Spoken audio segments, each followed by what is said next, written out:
Bonjour à tous, nous nous retrouvons pour une série de vidéos sur le logiciel Cyril. Dans ces vidéos, nous utiliserons la version 1.0 RC2 sortie le 8 décembre 2021. Donc Cyril, en quelques mots, c'est un projet qui date de 2004, qui était un clone d'Iris, et à partir de 2012, qui a connu un développement actif, comme nous le connaissons actuellement, avec les deux principaux développeurs du logiciel, c'est-à-dire Vincent Ourdin et Cyril Richard, avec une version 1.0 finale qui devrait être disponible courant 2022, puisque nous n'en sommes plus très loin. Au niveau usage, il peut servir aussi bien pour le traitement du ciel profond, classique ou rapide, le traitement planétaire, avec des fonctions d'ondelettes, et également de la photométrie, donc l'étude des transits d'exoplanètes ou d'étoiles variables par exemple. Donc le logiciel est assez complet. Donc on va faire un premier tour sur l'interface du logiciel. Donc pour ce faire, il suffit de l'ouvrir. On voit qu'il y a une seule fenêtre qui apparaît. On a en haut à gauche la possibilité d'ouvrir une image qui a été au préalable enregistrée dans l'ordinateur. Donc il suffit de rechercher une image.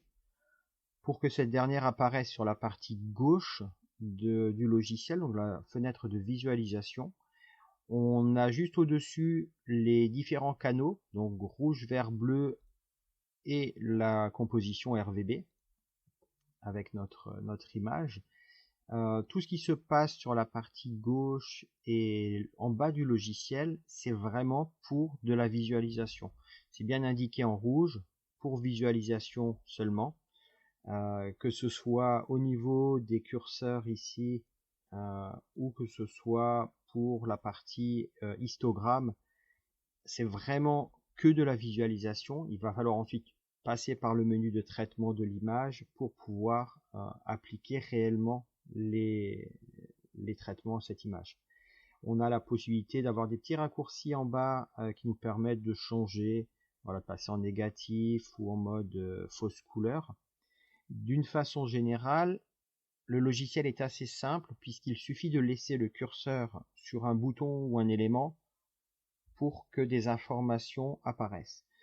Voilà, par exemple, si je le laisse ici, afficher les noms des objets à partir de l'astrométrie, si c'est disponible, hein. Donc là, voilà, on a les informations qui vont apparaître sur l'image. On a la possibilité aussi de faire des zooms ou des dézooms sur l'image, des rotations, enfin voilà, tout est assez bien indiqué. Ce qui peut être intéressant, ça va être la partie histogramme, où là on a possibilité tout de suite de voir et puis éventuellement de modifier son histogramme si on a besoin. Donc voilà. On a ensuite un des boutons les plus importants, donc ça à savoir c'est le bouton du dossier de travail, le petit bouton bleu avec la maison, qui permet de définir le dossier dans lequel on va travailler, le dossier dans lequel est contenu nos images, sachant qu'il est conseillé de ranger ces images dans différents dossiers, offset, dark, flat et brut, lorsqu'on utilise le logiciel français, ou BIAS et Light si c'est la version anglaise, que ce soit pour l'utilisation des scripts ou même après pour pouvoir s'y retrouver, ça simplifie quand même pas mal la chose. Les boutons pour annuler ou rétablir une action, ça permet de faire des essais, donc ça c'est assez pratique. Un bouton avec le traitement de l'image où on retrouve une transformation de l'histogramme, l'étalonnage des couleurs ou par exemple l'extraction du gradient. Donc il y a les principales fonctions qui sont dedans, on s'y retrouve quand même assez facilement, c'est en français. Un bouton avec les scripts, notamment avec couleur pré-traitement qu'on utilisera dans d'autres tutoriels dans cette playlist sur Cyril. On retrouve la version de Cyril et le dossier de travail au centre de l'écran. On a également en haut la quantité de mémoire qu'on utilise et la quantité de disques disponibles, le nombre de cœurs, Donc ça va permettre, par défaut il est au maximum, ça va permettre d'accélérer les traitements. On peut le diminuer si on a besoin de libérer un peu de puissance pour l'ordinateur. Un bouton enregistrer pour enregistrer donc le document actuel avec le nom, donc en général résultat.fit très souvent.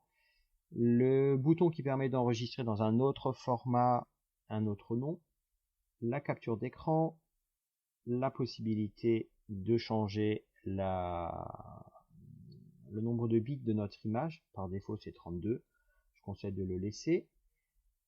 Un petit menu qui apparaît avec des éléments sur l'image, en fait, avoir des informations sur cette image, comme les en-tête fit, les statistiques, voilà, certaines choses. On retrouve également la version de Cyril, les mises à jour ou les préférences, donc certains réglages de Cyril directement, hein, qu'on va pouvoir toucher, en sachant que la plupart du temps, les réglages par défaut sont bons. C'est surtout voilà si on veut personnaliser ou modifier pour X raisons certaines choses. On retrouve ensuite sur la partie droite la fenêtre des traitements ou pré-traitements avec différents onglets que l'on voit en haut: conversion, séquence, pré-traitement, alignement, graphique, empilement et surtout console. La console permettant d'avoir des informations sur le déroulement des traitements, voir s'il y a des erreurs, avoir certaines informations, voilà. Donc ça c'est assez pratique. Les différents éléments vont être utilisés lorsqu'on va faire du pré-traitement, de l'empilement en manuel. Lorsqu'on va passer par des scripts, à ce moment-là c'est entièrement automatisé. Il n'y a absolument pas besoin de toucher à ces éléments-là. On a directement la console qui s'affiche et puis on voit les différentes étapes. Mais on verra dans des tutoriels sur le pré-traitement manuel que ça peut être pratique parce qu'on a accès à beaucoup d'informations et d'actions qu'on ne peut pas avoir dans les scripts. C'est-à-dire le script, on a quelque chose qui est défini de base. Ça convient ou pas. Si ça convient pas, il faut passer en manuel et là on va pouvoir choisir d'autres méthodes, changer certains réglages, certaines valeurs qu'on ne peut pas du coup faire en mode automatique. Voilà, on retrouve en bas la possibilité d'avoir une ligne de commande où on va pouvoir indiquer directement des commandes à Cyril. On peut également taper L pour avoir cette fameuse liste de commandes, hein. Et juste en dessous, on a une petite barre qui indique les avancements des différents traitements lorsqu'on va le faire. Voilà, donc cette vidéo est terminée sur la présentation de l'interface de Cyril. Pensez au pouce bleu et à vous abonner. Et on se retrouve très vite pour les tutoriels sur l'empilement manuel et par le script avec traitement express d'une image astro. À bientôt pour de nouvelles vidéos.